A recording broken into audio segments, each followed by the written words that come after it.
6 करते।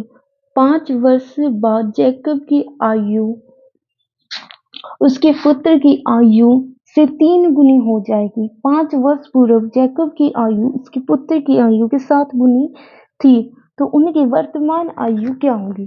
तो हमें प्रश्न पढ़ना है और फिर साथ के साथ करते रहना। तो माना जैकब की वर्तमान आयु x, माना जैकब के पुत्र की वर्तमान आयु y। अब हम प्रश्नानुसार चलते हैं। 5 वर्ष बाद, तो x प्लस 5 वर्ष बाद जैकब की आयु उसके पुत्र की आयु से 3 गुनी हो जाएगी। तो जैकब की आयु ज्यादा हो जाएगी, तो पुत्र की भी 5 वर्ष बाद क्या हो जाएगी? y plus 5। और ये कितनी गुनी कह रहा है?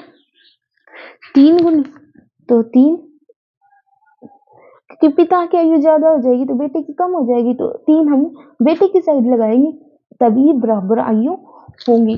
तो अब हम इसको सोल्व करते हैं। x प्लस 5 इसको 3y प्लस 15, तो x माइनस 3y इसको 15 माइनस 5 इसको 10। तो ये हमारा समीकरण नंबर 1।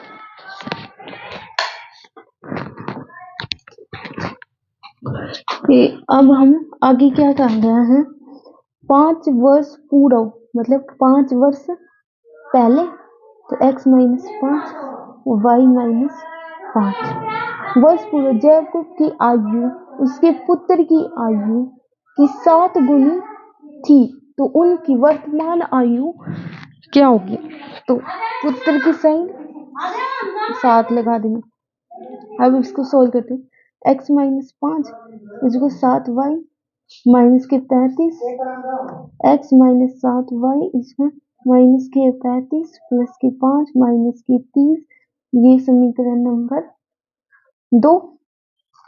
अब हम समीकरण नंबर 3 बना लेते हैं। तो पहले से ही बना लेते हैं। x इसमें 10 प्लस 3y, समीकरण नंबर 3। समीकरण 3 को समीकरण 2 में रखने पर, तो 10 प्लस 3y माइनस 7y इसको माइनस की 30, 7y इसको माइनस की 30, तो ये हो गया हमारा माइनस की 4y इसको माइनस की 30 और माइनस की 10, तो 4y माइनस की इसको माइनस की 40, तो y इसको हमारा 10, तो y हमारा 10 हो गया। अब y को समीकरण 3 में रखने पर, y को 3 में रखेंगे तो x इसमें 10 प्लस 3 10 इसको 40, तो x हमारा 40 आ गया। तो जैकब की वर्तमान आयु x इसको 40, जैकब के पुत्र की वर्तमान आयु y इसको 10 वर्ष।